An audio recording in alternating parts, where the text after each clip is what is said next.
It's been a while since we've done one of these, so let's go way back and review Star Fox 64. It's about time you showed up, Fox. You're the only hope for our world. Star Fox 64 is the actually released sequel to Star Fox that came out April 27th, 1997 on the Nintendo 64. Star Fox 64 is an on-rail 3D shooter that has a story with branching path. Enough talking about the basics. Let's get right into this fantastic classic by talking about the story. Who are you guys? We're Star Fox. You are a fox, the leader of Star Fox, who is tasked with killing tons of faceless monkeys and lizards. That's pretty much it, unless you actually care about what's really going on here and want a reason for why you're killing everything in sight. Then I guess I can tell you what's going on. You are Fox McCloud, son of James McCloud, who was the leader of Star Fox until he was betrayed by Pigma Dengar after learning Andross has amassed an army to invade the Lilat system. Peppy Hare, the last survivor of the Star Fox team, returns to Corneria to tell Fox that his father was murdered, so Fox did what any sensible son would do and got over it really quickly and formed a new Star Fox team, which consists of himself, Peppy Hare, whose job is seriously to tell him over and over that his dad is dead. You're becoming more like your father. Slippy Toad, who acts like he knows what he's doing by being an inventor, but is garbage at everything else, so much so the entire team gives him shit. This thing will never hold together. Slippy's not such a screw-up after all. Lastly, Falco Lombardi, who literally is the biggest dick of the galaxy, but only to— Fox, get this guy off me! Slippy, I'm trying to get this review done. This is really starting to tick me off! God damn it, Slippy! Ah! Falco is the only competent pilot.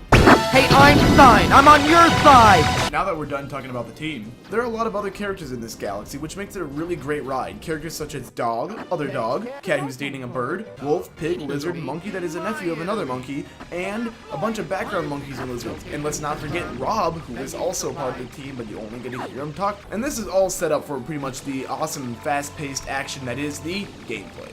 Star Fox 64 is perfect. Well, not actually, but it's loads of fun. I can probably say I've played through this game dozens upon dozens of times, and each time having as much fun as the last, if not better. The reason this game is so much fun is because it's fast-paced, well-choreographed, filled with tons of set pieces, and has dozens of bosses. Star Fox 64 is what I like to describe as a staple of Nintendo, because it is so much fun and it earned its way into people's hearts, so Nintendo would never be forgotten. Until they decide to go and fuck it up, which is what they did. Unfortunately.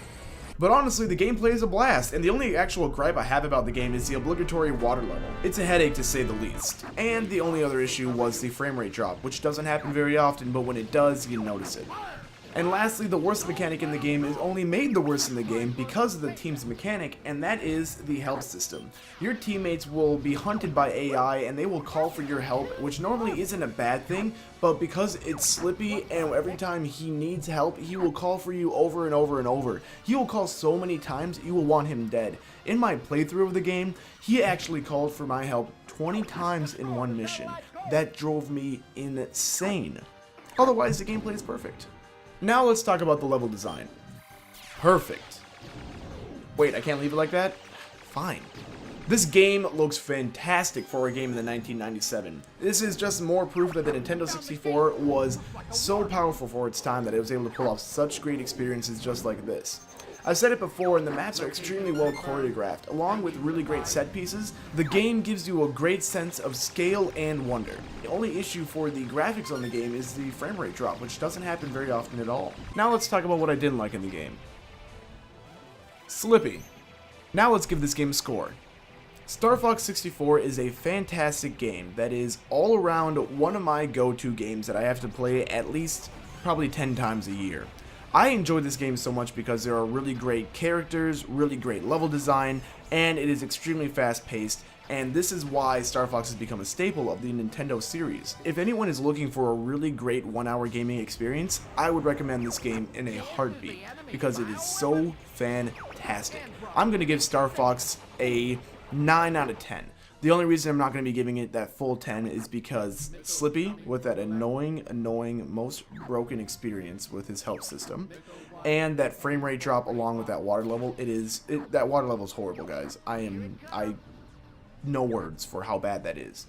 I didn't mention it earlier, but I'll also mention it now, is that this game does have a cooperative multiplayer where you get to be either an R-Wings, the Landmaster, or you can be on foot to shoot at your friends. It's actually pretty fun, and I strongly recommend it if you want to experience to see who is the best pilot.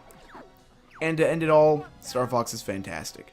There is no way Nintendo could fuck it up. Oh wait, already made that joke. Delicious.